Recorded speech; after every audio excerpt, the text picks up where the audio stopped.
Hi guys, कैसे हैं आप सब। उम्मीदें अच्छे होंगे। ये कहानी है 5 बेस्ट फ्रेंड्स की, जिनमें 4 लड़के और एक लड़की है। अंश, ओम, दक्ष, कृष और ईशानी पांचों में एक दूसरे की जान बसती है। अंश इस ग्रुप का लीडर है। अंश काफी नॉटी, चुलबुला और फ्लर्टी लड़का है, जो कि एशिया की नंबर 1 कंपनी का इकलौता वारिस है। वही ईशानी, जो मन ही मन करती है अंश को पसंद, पर अंश को बताने से डरती है।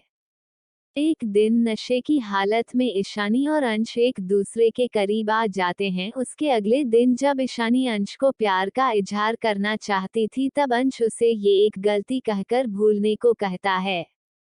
इसी के चलते ईशानी का दिल टूट जाता है और वह सब कुछ छोड़कर हमेशा हमेशा के लिए इंडिया छोड़कर लंदन चली जाती है। पर वहां पहुंचकर 1 महीने बाद उसे पता चलता है कि वो ट्रिपलेट के साथ प्रेग्नेंट है। वही अंश ईशानी के जाने के बाद उसे हर जगह ढूंढता है, पर उसे ईशानी के बारे में कुछ नहीं पता चलता। क्या होगा जब उसको पता चलेगा ईशानी है उसके बच्चों के साथ प्रेग्नेंट? क्या ईशानी देगी इन बच्चों का जन्म? मुझे कहानी का नाम सजेस्ट करो। तो चलिए बिना देरी किए शुरू करते हैं कहानी का आज का एपिसोड। जहां एक तरफ सभी लोगों की जिंदगी में सुबह सुबह ही उथल पुथल मची हुई थी, हमारी सुकून महारानी आराम से सो रही थी। अरमान वॉशरूम से तैयार होकर बाहर निकल गया था। इस वक्त वह लैपटॉप पर कुछ इम्पोर्टेंट काम कर रहा था। काम करते करते वह सुकून को बार बार देख रहा था, जो नींद में चेहरे पर मुस्कुराहट लिए आड़े तेरे मुंह बना रही थी, जिसे देखकर अरमान के दिल में सुकून मिल रहा था। ये वही लड़की थी जो उसे परेशान भी कर सकती थी और खुश भी। कुछ देर बाद अरमान ने अपने सभी मेल चेक किए और लैपटॉप बंद करके साइड में रख दिया। उसने घड़ी में टाइम देखा, अभी सुबह के 8 बजे हुए थे। बस सुकून महारानी उठने का नाम नहीं ले रही थी। अरमान बेड के पास गया, जहां पर उसकी मासूम परी किसी छोटे बच्चे की तरह सिकुड़कर सो रही थी। इस वक्त उसके चेहरे पर दुनिया जहान की मासूमियत। अरमान ने झुककर सुकून के पिंक लिप्स पर हल्की की और कहा, Angel wake up, it's morning. Armaan की आवाज जैसे ही सुकून के कानों में पड़ी, उसने नींद भरी आंखों से ही अपनी क्यूट सी आवाज में कहा, मिस्टर हैंडसम, सोने दो ना, आप भी सो जाओ। इतना कहकर उसने अरमान के हाथ को पकड़कर अपने सर के नीचे रखा और उसके हाथ को गले लगा कर फिर से सो गई। अरमान ने अपना सर हिलाया और झटके से सुकून को गोद में उठा लिया। सुकून अभी भी आराम से सो रही थी। अरमान ने मन ही मन कहा, ये लड़की अभी भी नहीं सुधरी। इतना कहकर अरमान सुकून को लेकर सीधा बाथरूम में चला गया। उसने सुकून को धड़ाम से टब में फेंक दिया। वही ठंडे पानी का एहसास होते ही सुकून की आंखें झट से खुल गई और वह छोटे बच्चों की तरह मुंह बनाकर अरमान को घूरने लगी। इस वक्त उसका छोटा सा प्यारा सा चेहरा गुस्से से फूलकर लाल हो चुका था, जिससे वह और भी ज्यादा क्यूट और प्यारी लग रही थी। अरमान अपने दोनों हाथ सीने पर बांधकर सुकून को देख रहा था, जो किसी छोटे से बिल्ली के बच्चे की तरह अपनी आंखों को मसल रही थी और रोने की तैयारी कर रही थी। अरमान ने उसके ऐसा करने से पहले ही थोड़े गुस्से भरी आवाज में कहा, एंजल जल्दी से बात लो, क्योंकि अभी 8 बज चुके हैं और आप इस तरह से आलस नहीं कर सकती। सुकून ने मुंह बनाकर कहा, हमें नींद नहीं आ रही है। अरमान ने उसे घूरते हुए कहा, आप पूरी रात से सो रही हो, इसलिए आप बिल्कुल नाटक नहीं, जल्दी से तैयार हो जाओ, वरना आज आपको ब्रेकफास्ट में सिर्फ उबली हुई सब्जियां मिलेंगी। इतना कहकर अरमान सीधा बाथरूम से बाहर चला गया। वही सुकून खुन्नस भरी नजरों से उसे जाते हुए देख रही थी। उसने मुंह बनाकर कहा, गंदे मिस्टर हैंडसम, हमें सोने भी नहीं दिया। कुछ देर बाद सुकून किसी मासूम दुखियारी बच्चे की तरह नहाकर बाहर निकली। इस वक्त उसने सिर्फ बाथरोब पहना हुआ था। अरमान अभी भी उसका इंतजार कर रहा था। जैसे ही उसने सुकून को देखा, उसने कहा, जल्दी से कपड़े पहन कर आ जाओ, हमें ब्रेकफास्ट के लिए जाना है। सुकून बनाकर क्लोजेट रूम में चली गई और उसने एक वाइट कलर की नी लेंथ स्लीवलेस फ्रॉक पहन ली। वह उसमें बिल्कुल छोटी सी गुड़िया लग रही थी। सुकून अभी भी 14 से 15 साल की लड़कियों की तरह ही लगती थी। अगर किसी को सुकून की असली उम्र पता ना हो तो वह सुकून को 14-15 साल की छोटी बच्ची समझेगा। अरमान ने सुकून का छोटा सा हाथ अपने बड़े से हाथ में पकड़ा और कहा, चलो। सुकून ने अपना सर हिलाया। दोनों सीढ़ियों से नीचे उतरने लगे। इस वक्त लिविंग रूम में सभी लोग बैठे हुए टीवी देख रहे थे। कबीर जी ओम जी हैरान थे कि खन्ना इंटरप्राइजेज और सहगल इंटरप्राइजेज की इतनी जल्दी बर्बादी कैसे हो गई, जबकि कल रात को ही उनकी इज्जत उछालना शुरू हो गया था। पर उन्हें नहीं पता था कि यह कारनामा उनके ही साहबजादे का है। तभी सबका ध्यान सीढ़ियों से उतर रहे पर परफेक्ट कपल पर गया, जो इस वक्त मेड फॉर ईच अदर लग रहे थे। उन दोनों को देखकर सबके चेहरे पर मुस्कुराहट आ गए, सिवाय दो लोगों के, एक ममता और दूसरी थी आरती जी। आरती जी आज भी किसी अननोन पसंद की तरह घर में रहती थी। ना कबीर जी उनसे सीधे बात करते थे और अरमान तो कभी उनकी शक्ल भी देखना पसंद नहीं करता था। आरती जी को सुकून बिल्कुल पसंद नहीं थी, क्योंकि उनके हिसाब से सुकून अरमान के लिए सूटेबल नहीं थी। उन्हें लगता था कि सुकून एकदम बच्ची और बेवकूफ़ है, जबकि अरमान एक इंटेलिजेंट और स्ट्रॉन्ग लड़का है। इसलिए उनके हिसाब से अरमान के लिए एक इंटेलिजेंट और इंडिपेंडेंट लड़की अच्छा अरमान के लिए अच्छा मैच होती। वो अरमान से चाहकर भी कुछ नहीं कह सकती थी, क्योंकि अरमान उनसे बात करना तो दूर की बात है, उनकी शक्ल देखना भी पसंद नहीं करता था। ये बात वह अब इतने अच्छे से समझ गई थी कि जब भी अरमान घर पर होता था वह उसके सामने जाने से कई बार खुद को रोक लेती थी, क्योंकि अरमान की नज़र जब भी उन पर पड़ती थी अरमान की आंखों में सिर्फ एक भाव नजर आता था, वह था नफरत का, जिसे देख देख कर अब उनका दिल हमेशा दुखता रहता था। पर इस नफरत का बीज उन्होंने खुद बोया था। सुकून ने नीचे उतरकर सबसे प्यार से गुड मॉर्निंग कहा। सबने उसे मुस्कुराकर गुड मॉर्निंग विश किया। अरमान किसी से कुछ नहीं कहा, हालांकि सबने उसे गुड मॉर्निंग विश किया। कबीर जी ने एक नज़र अरमान की तरफ देखा, जो टीवी की तरफ देखकर टेढ़ा मुस्कुराहट था। उन्होंने मन ही मन का, कहीं इसका तो हाथ नहीं इस सब के पीछे। फिर उन्होंने अपना सर झटक कर कहा, ये लड़का कुछ भी कर सकता है। मुझे तो विश्वास नहीं होता कि यह मेरा बेटा है। हरकतें तो इसकी किसी शैतान से कम नहीं है, जबकि मैं तो इतना प्यारा हूँ। कबीर जी ने मन ही मन कहा, पर फिर भी उन्हें अपने बेटे पर गर्व महसूस होता था, क्योंकि उनका बेटा इकलौता इंसान था जिसने उन्हें पीछे छोड़ दिया। वरना उन्होंने राठौड़ कॉरपोरेशन को दुनिया के नंबर 1 कंपनी बनाने में जितनी मेहनत की थी, उस हिसाब से कभी किसी दूसरी कंपनी के किसी सीईओ ने उन्हें पीछे छोड़ने की हिम्मत नहीं की, ना ही उन्हें इतना टैलेंट था। पर आखिर उन्हें पीछे छोड़ा भी तो किसने? उनके खुद के बेटे ने। आखिर किस बाप को गर्व नहीं होगा कि उसका बेटा उसे ज्यादा टैलेंटेड और होशियार है? कबीर जी को भी अरमान पर गर्व महसूस होता था, पर उन्होंने कभी अरमान से यह बात कही नहीं, क्योंकि आज भी उनके रिश्ते ठीक नहीं थी। पर उन्हें मन ही मन इस बात की खुशी थी कि अरमान उन्हें पापा तो कहता था। आहिल, दिव्या, आरजू इस वक्त डाइनिंग टेबल पर बैठे हुए थे। बाकी सब भी डाइनिंग टेबल पर आकर बैठ गए। तभी आहिल का मोबाइल बजा। उसने फोन पर फ्लैश हो रहे नाम को देखा और उसकी आंखें सर्द हो गई। उसने जल्दी से मोबाइल उठाया। उधर से किसी ने कुछ कहा, जिसे सुनकर आहिल की पकड़ फोन पर कस गई। उसने एक नज़र अरमान की तरफ देखा। दोनों ने आंखों ही आंखों में एक दूसरे को कुछ इशारा किया और डाइनिंग टेबल से उठकर सीधा बाहर चले गए। सुकून ने अरमान से कहा, मिस्टर हैंडसम। अरमान ने बिना पीछे मुड़े कहा, एंजल, मुझे कुछ इम्पोर्टेंट काम है, मैं शाम तक आ जाऊंगा। आप आज घर से कहीं बाहर नहीं निकलेंगे?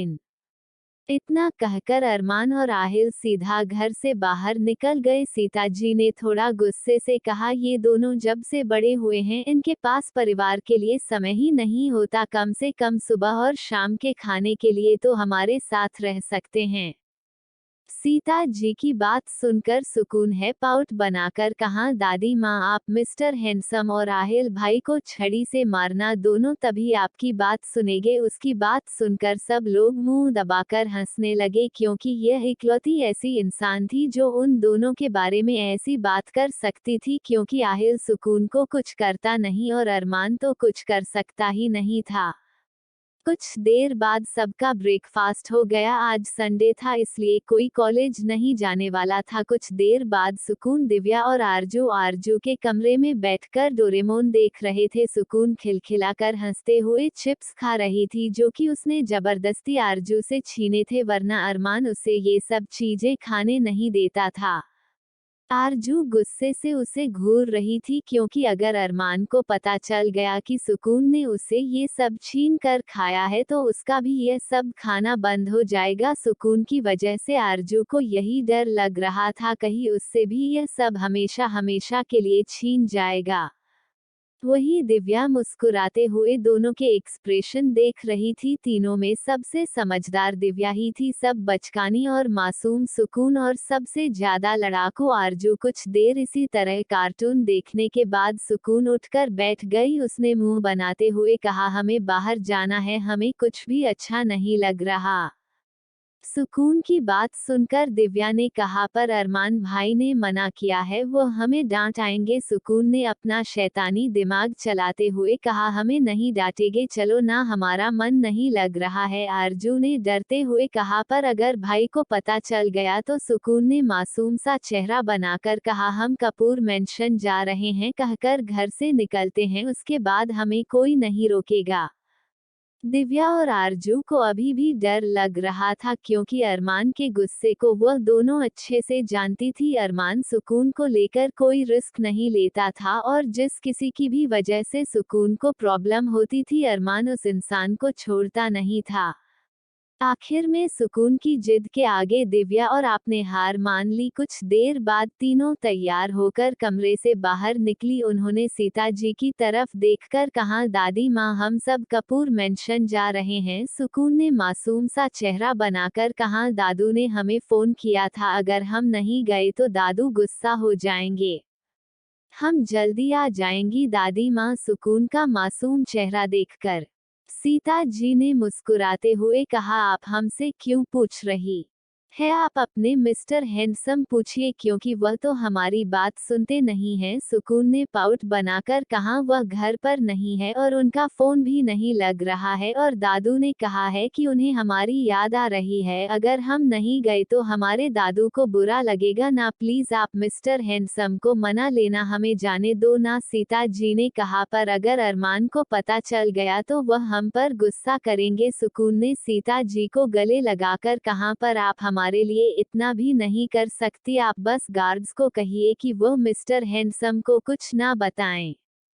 सीता जी का दिल तो नहीं कर रहा था अरमान से कुछ छुपाने का, पर सुकून का मासूम चेहरा देखकर उनका दिल पिघल गया। उन्होंने प्यार से कहा, ठीक है, पर अगर आपके मिस्टर हैंडसम ने हम पर गुस्सा किया तो। सुकून ने पाउट बनाकर कहा, आप हमारे लिए थोड़ा सा गुस्सा भी नहीं सह सकते हो दादी, क्या आप हमसे प्यार नहीं करते? इतना कहकर वह अपनी टिमटिमाती आंखों से सीता जी को देखने लगी। सीता जी ने मुस्कुराते हुए, आपके लिए तो हम उस खड़ूस की कोई भी डांट खा लेंगे, अच्छा आप जाए, हम उसे संभालेंगे। सीता जी ने जो गार्ड्स अरमान को सुकून की पल पल की खबर देते थे उन्हें अपने पास बुलाकर कहा, अगर तुम लोग अपनी जान सही सलामत चाहते हो तो सिर्फ आज के लिए हमारी सुकून की इंफॉर्मेशन अपने उस खड़ूस बॉस को मत देना। सभी गार्ड्स ने बिना एक पल की देरी किए कहा, हम ऐसा नहीं कर सकते अरमान सर हमारी जान ले लेंगे। सीता जी ने गुस्से से कहा, हम अरमान की दादी है, आपको हमारी बात सुनी होगी वरना हम आपको छोड़ेंगे नहीं। गार्ड्स धर्म संकट में फंस गए थे क्योंकि अरमान के ऑर्डर के खिलाफ जाना मौत को दावत देना था, पर सीता जी भी अरमान की दादी थी, उनका रुतबा भी अरमान से कम नहीं था। गार्ड्स ने आखिर बार कोशिश करते हुए कहा, देखिए, हम अगर अरमान सर की बात टालते हैं तो हमारा जिंदा रहना मुश्किल नहीं नामुमकिन है सर, हमें जिंदा जला देंगे, प्लीज आप समझने की कोशिश कीजिए मैडम। सीता जी ने उन्हें शांत कराते हुए कहा, तुम सब चिंता मत करो, मैं तुम सबको कुछ नहीं होने दूंगी। गार्ड ने कहा, हमें कुछ हो भी नहीं सकता जब तक हम मैडम को प्रोटेक्ट करेंगे। सीता जी ने कहा, मेरी बात सुनो, जब तक सुकून से फिर तुम अरमान को कुछ नहीं बताओगे, अगर तुम्हें कोई प्रॉब्लम महसूस हुई या फिर सुकून किसी डेंजर में हुई तभी तुम अरमान को बताओगे। आखिर में गार्ड्स ने हार मानते हुए कहा ठीक है, पर अगर मैडम के आसपास हमें कोई भी अजीब हरकत या फिर कुछ महसूस हुआ तब हम सर को जरूर बताएंगे। तब तक हम सर को कोई अपडेट नहीं देंगे, पर आपको हमें सर के गुस्से से प्रोटेक्ट करना होगा। सीता जी ने गार्ड से कहा ठीक है, अभी तुम सब जाओ। सुकून ने मुस्कुराते हुए सीता जी के गालों पर किस करते हुए कहा, यू आर द बेस्ट दादी माँ। सीता जी ने मुस्कुराते हुए कहा ठीक है, अब आप हमें मस्का मत लगाए जाए, पर जल्दी वापस आना। सुकून ने अपना सर हिलाया और आरजू और दिव्या के साथ घर से बाहर निकल गई। सुकून, आरजू और दिव्या तीनों गाड़ी में बैठ गई। दिव्या ने कहा पर हम जा कहाँ रहे हैं? आरजू ने कहा वह तो इस महारानी से पूछो। सुकून ने अपने अपने टिमटिमाते आंखों से कहा हम सनशाइन रेस्टोरेंट जा रहे हैं, हमारा दिल वहाँ का पिज्जा बर्गर खाने का कर रहा है। सुकून की बात सुनकर दोनों ने बड़ी बड़ी आंखों से उसे देखकर कहा मतलब तुम सिर्फ खाना खाने के लिए बाहर जाना चाहती हो? सुकून ने मासूमियत से कहा और नहीं तो क्या। सुकून की बात सुनकर आरजू और दिव्या का सर फटने को था। ये लड़की राठौड़ मेंशन, जहां पर दुनिया के सबसे अच्छे सेफ है, उनके हाथों का खाना छोड़कर एक रेस्टोरेंट में खाने के लिए इतने बहाने बना रही थी, उन्हें यकीन नहीं हो रहा था। वही सुकून, आरजू और दिव्या के निकलते ही राठौड़ मेंशन का एक माली जो कि काफी घबराया हुआ नजर आ रहा था, उसने जल्दी से अपना मोबाइल निकालकर कहा वह सब लोग अभी अभी निकले हैं। उधर से किसी ने कुछ कहा गया और माली ने फोन रख दिया। उसके माथे पर पसीने की बूंदें नजर आ रही थी, उसके हाथ पैर कांप रहे थे। वही जैसे ही सुकून की गाड़ी राठौड़ मेंशन के प्राइवेट एरिया से बाहर निकली तो एक गाड़ियों की नज़र सुकून की गाड़ी पर बनी हुई थी। उस गाड़ी के अंदर मायरा, सिद्धार्थ, राहुल और अमन अपना भेष बदलकर बैठे हुए थे। उस वक्त चारों ने दाढ़ी मूछ लगाया हुआ था, मायरा भी पूरी तरह से एक लड़का बनी हुई थी। मायरा ने कहा जल्दी से इसका पीछा करो, तभी उनकी नज़र सुकून की गाड़ी का पीछा करती 10 गाड़ियों पर गया, जिसे देखकर उन्हें समझ आ गया कि यह सुकून के बॉडीगार्ड है। मायरा ने डिटर्मिनेशन, आज तो जान जाएगी सिर्फ सुकून कपूर की। सिद्धार्थ ने अपनी गाड़ी से सुकून की गाड़ी का इस तरह से पीछा कर रहे थे कि बॉडीगार्ड्स को उन पर शक ना हो। वह बॉडीगार्ड की ही गाड़ी का पीछा कर रहे थे क्योंकि सुकून के पीछे लगातार 10 गाड़ियां थी। कुछ देर बाद सुकून की गाड़ी सनशाइन रेस्टोरेंट के बाहर आकर रुकी। सुकून मुस्कुराते हुए गाड़ी से बाहर निकली, उसके चेहरे पर बड़ी सी मुस्कुराहट थी क्योंकि आज वह काफी दिनों बाद यहाँ आई थी। सुकून के पीछे दिव्या और आरजू भी बाहर निकले। बॉडीगार्ड्स ने अपनी गाड़ियां वहां पर पार्क की और कुछ 5 बॉडीगार्ड जो सबसे ज्यादा काबिल थे, वह लोग सुकून, दिव्या और आरजू के अगल बगल आकर होकर खड़े हो गए। सुकून ने उन 5 को देखकर कहा आप हमारे साथ मत आओ, हमें बहुत अजीब लगेगा। उन बॉडीगार्ड ने कहा सॉरी मैम, पर सर का ऑर्डर है, हम आपको 1 मिनट के लिए भी नहीं छोड़ सकते। सुकून ने मुंह बनाकर कहा ठीक है, आप हमसे कुछ दूरी पर बैठना। बॉडीगार्ड भी मान गए।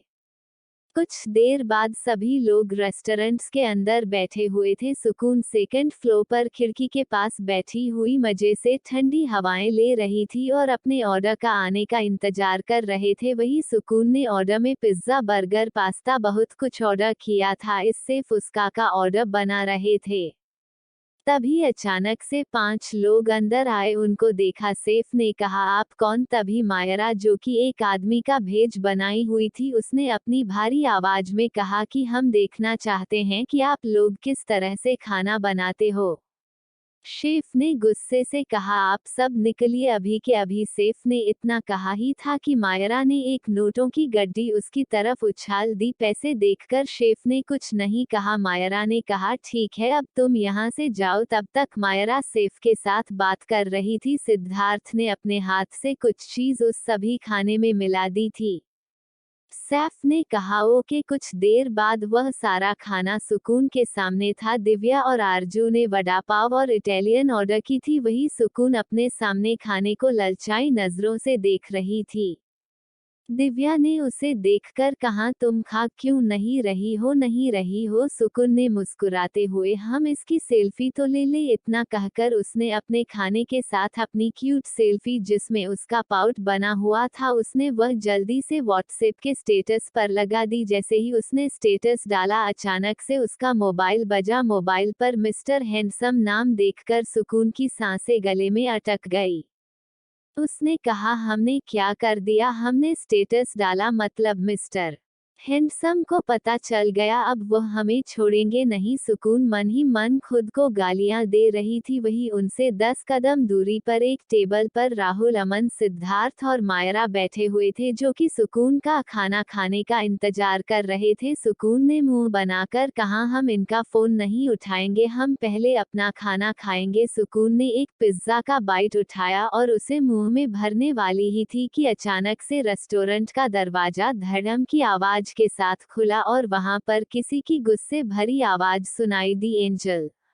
गुस्से भरी आवाज पूरे रेस्टोरेंट में गूंजी। सुकून का ध्यान दरवाजे पर गया जहां पर अरमान अपने बॉडीगार्ड के साथ खड़ा हुआ था। इस वक्त अरमान के चेहरे पर मास्क लगा हुआ था पर उसकी आंखें गुस्से से लाल लग रही थी, जिसे देखकर सुकून के हाथ में पकड़ा हुआ पिज्जा छूटकर प्लेट में गिर गया। उसने अपनी थूक गटकते हुए कहा, मिस्टर हैंडसम। वही सुकून के मुंह से अरमान का नाम सुनकर आरजू और दिव्या के हाथ में पकड़ा हुआ खाना भी वैसा ही रह गया। दोनों ने एक दूसरे की तरफ घबराई हुई नजरों से देखकर कहा, अब तो हम गए।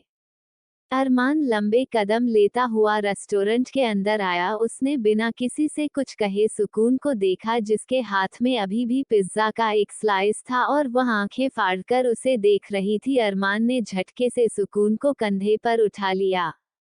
सुकून ने हैरानी से अपने हाथ में पकड़ा पिज्जा प्लेट में वापस रखने की कोशिश की पर वह जमीन पर गिर गया। उसने अरमान की तरफ देखा पर अरमान का चेहरा उसे नजर नहीं आ रहा था। इस वक्त वह अरमान के कंधे पर लटकी हुई थी। सब लोग जो यह नजारा देख रहे थे उन्हें लग रहा था कि जरूर यह इस लड़की का बॉयफ्रेंड होगा और वह अपनी गर्लफ्रेंड को मनाने के लिए आया होगा। पर किसी को यह नहीं पता था कि अरमान राठौड़ कभी किसी को मनाता नहीं है। सुकून की रियल आइडेंटिटी अभी तक रिवील नहीं की गई थी। वही सुकून ने कुछ नहीं कहा क्योंकि वह जानती थी कि अरमान इस वक्त बहुत गुस्से में है। अरमान लंबे कदम लेता हुआ सीधा रेस्टोरेंट से बाहर निकल गया।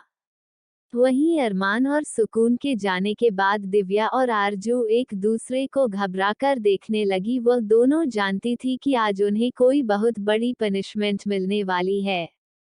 वही साइड में बैठे अमन, राहुल, सिद्धार्थ और मायरा ने जब ये सब देखा तब उनकी आंखों में गुस्सा उतर आया। उनका प्लान उनकी आंखों के सामने फ्लैप हो गया था पर वह लोग चाहकर भी कुछ नहीं कर सकते थे। वही रेस्टोरेंट से बाहर निकलते हुए अरमान ने अपनी आंखों से बॉडीगार्ड को मायरा, सिद्धार्थ जिस टेबल पर बैठे हुए थे उस टेबल की तरफ इशारा किया। बॉडीगार्ड्स ने अपना सर हिलाया। वही अरमान सुकून से बिना कुछ कहे उसे कंधे पर उठाकर सेकंड फ्लोर से सीधा फर्स्ट फ्लोर पर आया। सुकून भी छोटे बिल्ली के बच्चे की तरह उसके कंधे पर लटकी हुई थी। उसने अपने मुंह से एक शब्द भी नहीं कहा था क्योंकि उसे इस वक्त बहुत डर लग रहा था। अरमान के गुस्से को सुकून से अच्छा कौन जान सकता था।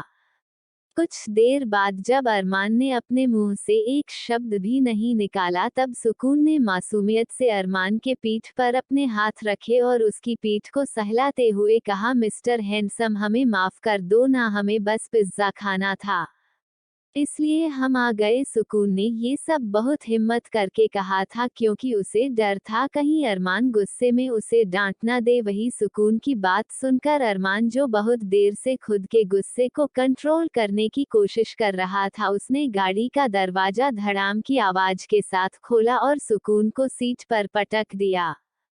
सीट पहले से ही बेड के शेप की थी। अरमान भी जल्दी से अंदर आ गया। अरमान के अंदर आते ही ड्राइवर ने कार शुरू कर दी। यह कार बहुत बड़ी थी जिससे ड्राइवर और पिछली सीट के लोगों के बीच का अंतर भी बहुत ज्यादा था और पार्टीशन मेटल का बना हुआ था जिस वजह से पीछे बैठे हैं लोगों की आवाज सामने बैठे इंसान को सुनाई नहीं देती।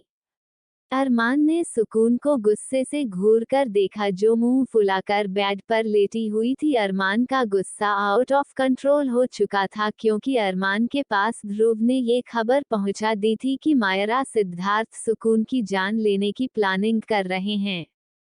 अरमान पहले से ही यह सब जानता था, इसलिए उसने सुकून को घर से बाहर निकालने के लिए मना किया था, पर सुकून ने उसकी बात नहीं मानी। उसे ये सब पहले ही पता चल गया था, पर जैसे ही उसने सुकून का स्टेटस देखा उसमें जल्दी से सुकून को फोन किया, पर सुकून ने फोन नहीं उठाया। उसे बार बार यही याद आ रहा था कि अगर उसे आने में थोड़ी सी भी देर हो जाती तो सुकून वो जहरीला पिज्जा खा चुकी होती। यह याद आते ही उसे सुकून के ऊपर बहुत गुस्सा आ रहा था। उसने एक नज़र सीट पर लेटी सुकून को देखा और उसकी आंखों में आंखें डालकर गुस्से भरी आवाज में कहा, इस बार आपकी पनिशमेंट बहुत बड़ी होगी एंजल। सुकून में छोटे बच्चों की तरह कहा, सॉरी ना मिस्टर हैंडसम, हम सिर्फ पिज्जा खाने गए थे। अरमान ने गुस्से से सुकून के ऊपर झुककर अपने दोनों हाथ उसके अगल बगल रखे और उसकी आंखों में आंखें डालकर कहा, आपकी पनिशमेंट नॉर्मल नहीं होगी। अगर आज मैं वक्त पर नहीं आता तो आप सोच भी नहीं सकती है कि आपके साथ क्या हो सकता था। सुकून ने मासूमियत से पाउट बनाकर कहा, हमने हमारा पिज्जा और टेस्टी टेस्टी बर्गर खा लिया हो तो। इतना कहकर उसने मुस्कुराते हुए अरमान को देखा। वही उसकी बात सुनकर अरमान की आंखें गुस्से से लाल हो गई। उसने सुकून की तरफ देखा जो मुस्कुराते हुए उसे देख रही थी। अगले ही पल सुकून की आंखें हैरानी से बड़ी बड़ी हो गई क्योंकि अरमान ने अपने होंठ सुकून के होठों पर रख दिए थे और वह किसी प्यासे की तरह उसके होठों को किस कर रहा था। अरमान का एक हाथ सुकून की पूरी बॉडी को सहला रहा था और अरमान काफी पैशनेट होकर सुकून को किस कर रहा था। अरमान की काफ डोमिनेटिंग और दर्द भरी थी। अरमान किस करने के साथ साथ बाइट भी कर रहा था जिससे सुकून की आंखों में आंसू आ गए थे। पर इस वक्त अरमान के ऊपर उसका गुस्सा हावी था जिस वजह से उसे सुकून के आंसू भी नजर नहीं आ रहे थे। सुकून अपने छोटे छोटे हाथों से अरमान की पीठ पर मुक्के मार रही थी, पर अरमान के लोहे जैसे शरीर पर सुकून जैसी नाजुक कली के हाथों का क्या ही जोर पड़ता। अरमान ने सुकून के दोनों हाथ पकड़कर उसके सर के ऊपर की और उसके होठों पर लगातार किस करने लगा। सुकून के मुंह से दर्द भरी सिसकियां निकल रही थी, पर वह अरमान के किस करने के कारण मुंह में ही दबा कर रह रही थी। सुकून का चेहरा लाल पड़ गया था क्योंकि अरमान उसके होठों को बिल्कुल भी नहीं छोड़ रहा था। अरमान ने जब सुकून के लाल पड़ते चेहरे और सुकून की धीमी होती सांसों को महसूस किया तब उसने अपने होंठ सुकून के होठों से हटाए। अरमान के हटते ही सुकून लंबी लंबी सांसें लेने लगी। उसका चेहरा लाल हो गया था, पर वह इस वक्त काफी क्यूट और प्यारी लग रही थी। सुकून काफी लंबी लंबी सांसें ले रही थी। उसका चेस्ट ऊपर नीचे हो रहा था। इस वक्त उसने येलो और वाइट कलर का डंगरी सूट पहना हुआ था जिसमें वह काफी क्यूट लग रही थी। सुकून की ऊपर नीचे होती चेस्ट को देखकर अरमान ने अपने निचले होंठ को बाइट करते हुए कहा, are you trying to seduce me angel. इससे पहले कि सुकून कुछ कहती अरमान के होंठ सुकून के ड्रेस के ऊपर से ही उसकी क्लीवेज पर चल रहे थे। वही यह महसूस करते हैं सुकून की सांसें बढ़ गई। उसे अजीब सी गुदगुदी हो रही थी। हमेशा ही जब अरमान उसके इतने करीब आता था तब उसके पेट में हजारों तितलियां उठती थी। उसे ऐसा लगता था जैसे उसका पेट फट जाएगा। उसका दिल 100 की स्पीड से धड़कने लगता था जिसका अंदाजा उसे खुद भी नहीं होता था। उसके आसपास का माहौल बदल जाता था। सुकून ने अरमान के बालों को कस के मुट्ठी में भरा हुआ था क्योंकि अरमान की किस काफी ज्यादा हार्श थी। अरमान में सुकून के लाल चेहरे की तरफ देखा जो पसीने से तरबतर था और सुकून की आंखें कस के बंद की हुई थी। अरमान ने झटके से सुकून को पलटा और उसकी डंगरी को कंधे से नीचे सरका कर उसके ड्रेस को उतार दिया। सुकून की आंखें अभी भी कसके बंद थी। वह अरमान का गुस्सा शांत होने का इंतजार कर रही थी। सुकून जानती थी कि अगर उसने इस वक्त अरमान को रोका तो अरमान का गुस्सा उसके ऊपर ही फूट पड़ेगा, इसलिए सुकून चुपचाप लेटी हुई थी। अरमान ने कुछ ही देर में सुकून के कपड़े निकालकर साइड में फेंक दिए। इस वक्त सुकून अरमान के सामने सिर्फ अपने इन कपड़ों में लेटी हुई थी। सुकून की बॉडी पर इस वक्त एक ब्लैक कलर की ब्रा थी जो कि उसके गोरे बदन पर काफी चमक रही थी। सुकून को इस तरह से देखकर अरमान का शरीर अकड़ रहा था। अरमान ने सुकून की तरफ देखा तो अपनी आंखें कसके बंद किए लेटी हुई थी। अरमान ने ब्रा के ऊपर से ही सुकून की एक चेस्ट को कसके दबाया। अरमान के ऐसा करते ही सुकून की क्यूट सिसकी पूरे कार में गूंज गई। सुकून की मीठी सी सिसकी सुनते ही अरमान की एक्साइटमेंट और ज्यादा बढ़ गई। परेशान काफी दिनों बाद सुकून के इतने करीब आ रहा था। अरमान ने फिर सुकून की दूसरी चेस्ट को कस के प्रेस किया। सुकून की क्यूट सिसकी फिर से सुनाई दी। अरमान अब अपने एक हाथ से सुकून के चेस्ट को मसल रहा था और दूसरे चेस्ट को अपने मुंह से शक कर रहा था। सुकून ने अपने एक हाथ से अरमान के बालों को कस के पकड़ा हुआ था और अपने दूसरे हाथ से उसने मुट्ठी में चद्दर कसी हुई थी। अरमान का ध्यान सुकून की तरफ गया जो अपने होठों को कस के बंद की हुई थी ताकि उसकी आवाज से बाहर ना निकले। ये देखकर अरमान की होठों पर मुस्कुराहट आ गई। अरमान ने सुकून की ब्रा को निकाल कर फेंक दिया। अब अरमान के सामने सुकून की खुली ब्रास्ट थी। अरमान उसकी चेस्ट पर टूट पड़ा। अरमान एक हाथ से उसकी ब्रास्ट को सहला रहा था और दूसरे को मुंह में भरकर सक कर रहा था। अरमान ये सब काफी फोर्स से कर रहा था जिस वजह से ना चाहते हुए भी सुकून के मुंह से क्यूट क्यूट से सिसकियां निकल रही थी। वह अपना चेहरा बार बार इधर उधर कर रही थी। पूरे कार का माहौल काफी ज्यादा इंटेंस हो गया था। अरमान तो जैसे आज सुकून को तड़पाने के मूड में था। सुकून अपने पैरों को एक दूसरे से रगड़ रही थी क्योंकि उसे अपने सेंसिटिव एरिया पर कुछ अजीब सा फील हो रहा था, एक झंझनाहट। ये बात अरमान भी महसूस कर सकता था। अरमान ने कसके अपने दांत सुकून के चेस्ट पर गड़ा दिए। इसी के साथ सुकून की एक चीज कार में सुनाई दे। सुकून की आंखों से लगातार आंसू गिरने लगे। उसने अरमान की तरफ अपनी भरी हुई आंखों से देखकर रोते हुए कहा, मिस्टर, दर्द हो रहा है। अरमान ने अपना चेहरा ऊपर उठाकर सुकून की तरफ देखकर उसकी आंखों में आंखें डालकर कहा, यह आपकी पनिशमेंट है एंजल। मेरी बात टालने के सुकून ने रोते हुए कहा, हम कभी नहीं करेंगे ऐसा मिस्टर हैंडसम, प्लीज मत करो ना, दर्द हो रहा है। अरमान ने जिस जगह पर बाइट किया था वहां पर उसके दांतों के निशान बन गए थे। अरमान ने वहां पर किस करते हुए कहा, पहले मुझे प्रॉमिस करो कि आप आगे से इस तरह की कोई हरकत नहीं करोगी। सुकून ने रोते हुए अपना सर हिलाकर हाँ कहा। अरमान ने उसके पेट पर किस करते हुए कहा, पर अब आज की गलती की पनिशमेंट तो आपको कंप्लीट करनी ही होगी। इतना कहकर अरमान सुकून की बेली बटन पर किस करने लगा।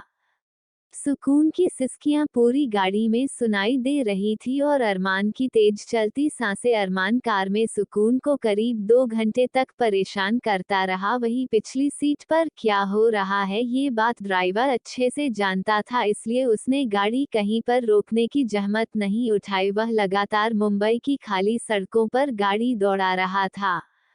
सुकून अभी हाफ नेकेड पिछली सीट पर लेटी हुई थी और अरमान अभी भी उसके ऊपर था। अरमान ने अपने सभी कपड़े अच्छे से पहने हुए थे पर उसके कपड़ों पर सिलवटें पड़ गई थी जो इस बात की गवाही दे रही थी कि अरमान ने सुकून को कितना परेशान किया है। सुकून का चेहरा पसीने से तरबतर था, वहीं अब अरमान शांति से उसे उसके कपड़े वापस पहना रहा था और सुकून मुंह फुलाकर अरमान को घूर रही थी क्योंकि सुकून का चेस्ट और पेट का एरिया पूरी तरह से अरमान के लिए लव बाइट से भर गया था।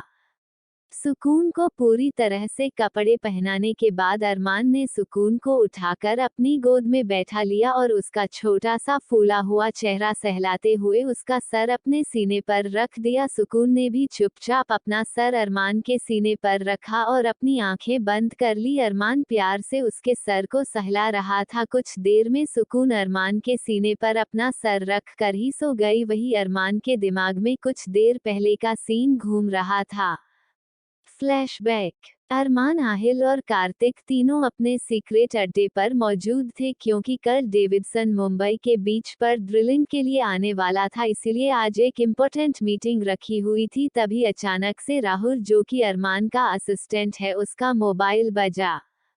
मीटिंग रूम में इस तरह से मोबाइल बजता देख सब लोगों ने गुस्से से घूर कर राहुल को देखा। वही बेचारे राहुल की तो हालत खराब थी क्योंकि उसका राक्षस बॉस उसे इस तरह से घूर रहा था जैसे अभी उसे कच्चा निगल जाएगा। राहुल ने जल्दी से अपना फोन कट किया और फिर से मीटिंग में ध्यान लेने देने लगा। तभी अचानक से फिर से उसका मोबाइल बजा। इस बार अरमान ने गुस्से से चिल्लाकर कहा, अपना मोबाइल उठाओ और निकलो यहाँ से। अरमान की गुस्से भरी आवाज सुनकर राहुल जल्दी से मीटिंग रूम से बाहर भागा। उसने गुस्से से अपने मोबाइल पर फ्लैश हो रहे नंबर को देखकर कहा, पता नहीं कौन है जिसने आज मेरी जान ही ले ली थी। उसने गुस्से से नंबर को देखकर जल्दी से मोबाइल उठाकर कहा, कौन है, क्यों परेशान कर रहे हो। उधर से एक लड़के की आवाज सुनाई दी, देखिए प्लीज मेरा आपसे बात करना बहुत जरूरी है। मेरा नाम ध्रुव अग्रवाल है और मैं आपसे कुछ बात करना चाहता हूँ। राहुल ने गुस्से से कहा, पर मुझे तुम जैसे किसी अननोन पसंद से बात करने का कोई शौक नहीं है। ध्रुव ने जल्दी से, देखिए यह बात अरमान सर और सुकून से रिलेटेड है। सुकून और अरमान का नाम सुनकर राहुल ने बोलो। ध्रुव ने उसे मायरा, सिद्धार्थ, अमन और राहुल की प्लान के बारे में सब कुछ बता दिया। ध्रुव की बात सुनकर राहुल ने जल्दी से कहा, तुम ये सब सर को बता सकते हो। ध्रुव ने डिटर्मिनेशन के साथ कहा, बिल्कुल। राहुल ने ना आव देखा ना ताव, सीधा मीटिंग रूम के अंदर धन धन आते हुए घुस गया। वही उसे इस तरह से बिना परमिशन के अंदर आता देख सब लोगों ने उसे गुस्से से घूर कर देखा। इस वक्त अरमान, आर्यन, कार्तिक, आहिल के अलावा वहां पर कई और इम्पोर्टेंट लोग मौजूद थे। तभी राहुल ने घबराई हुई आवाज में कहा, बॉस, सुकून मैडम के लिए खबर है। वही सुकून का नाम सुनकर अरमान ने कहा। राहुल ने अपना मोबाइल अरमान की तरफ बढ़ा दिया। अरमान ने मोबाइल कान पर लगाया और अपनी गहरी आवाज में कहा, हेलो। उधर से ध्रुव ने उसे सब कुछ कहा और यह भी कि मायरा ने कहा है कि भले ही उसकी जान क्यों ना चली जाए, वह सुकून को जिंदा नहीं रहने देगी। अरमान ने उसकी सभी बात सुनने के बाद बिना कुछ कहे सीधा फोन कट कर दिया और अपनी जगह से खड़े होकर कहा, मीटिंग इज ओवर, और लंबे कदम लेता हुआ सीधा बाहर निकल गया। उसने अपने बॉडीगार्ड्स को फोन करके पूछा, तुम्हारी मैडम कहाँ है। बॉडीगार्ड के माथे पर पसीना आ गया था क्योंकि सीताजी ने उन्हें अरमान को बताने से मना किया था, पर इस तरह से अरमान के डायरेक्ट पूछने के बाद वह लोग झूठ भी नहीं बोल सकते थे, इसलिए उन्होंने सब कुछ बता दिया। ये सुनकर अरमान की आंखें गुस्से से लाल हो गई क्योंकि अरमान ने घर से निकलते हुए सुकून से साफ साफ कहा था कि उसे आज घर से कहीं बाहर नहीं जाना है। क्योंकि अरमान भी यह बात अच्छे से जानता था कि सब कुछ बर्बाद होने के बाद मायरा और सिद्धार्थ शांत नहीं बैठेंगे। अरमान ने सुकून की कर्ट लोकेशन बॉडीगार्ड से पूछी और जल्दी से वहां पर पहुंच गया। उसने सिद्धार्थ और मायरा के बारे में भी इन्फॉर्म कर ली। उन सब के बारे में पता चल गया था क्योंकि पहले से ही उन सब के पीछे अरमान का एक स्पाई लगा हुआ था, पर मीटिंग में होने के कारण स्पाई ने अरमान को इन्फॉर्म नहीं किया था। प्रेजेंट अरमान ने अपनी गोद में बैठी सुकून को सोते हुए देखा और मन ही मन का, जिस किसी ने आपकी जान लेने की कोशिश की है अब वो खुद को दुनिया में पैदा होने के लिए कोसेगा, क्योंकि उसे अरमान राठौड़ मौत नहीं देगा बल्कि मौत से बदतर सजा देगा। इतना कहकर अरमान ने अपना मोबाइल उठाकर कहा, अगले आधे घंटे में उन्हें ब्लैक चेम्बर में लेकर आओ, मैं 1 घंटे बाद वहां पहुंच रहा हूं। इतना कहकर अरमान ने फोन कट किया और अपना सर सीट की पिछली साइड पर टिकाकर शैतानी भरी आवाज में कहा, जुनून है तू मेरा, सुकून तू ही है। तुझसे जुदा होकर जिंदा मेरी रूह ना रहे। जीने के लिए तलाशता था वजह एक, जब से तू मिली जीने लगा हूँ मैं। आज के लिए बस इतना ही। अगले एपिसोड में आप सब देखेंगे मायरा, राहुल, अमन और सिद्धार्थ की दर्दनाक मौत। उनकी मौत काफी अलग टाइप से होगी जो कि इंटरेस्टिंग और मजेदार भी होगी।